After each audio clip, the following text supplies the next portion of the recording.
Hi guys! Welcome back sa ating YouTube channel, and for today's video nga ay sasagutin natin ng isa nating tanong, isang tanong na ating kamami, isang ka-affiliate, at ang tanong niya ay eto.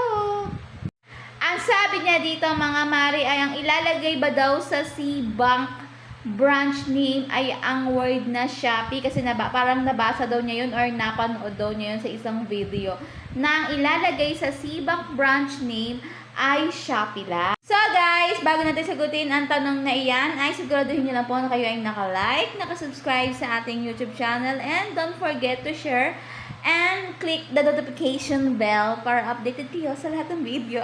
So guys, ito na ang sagot sa kanyang tanong. At kapag po kayo ay maglalagay ng C-Bank branch name, yung pong ilalagay nyo dyan, ay ito po. Kaya maghanda na po kayo ng ballpen at papel para isulat ninyo, para hindi nyo na po makalimutan. Ito po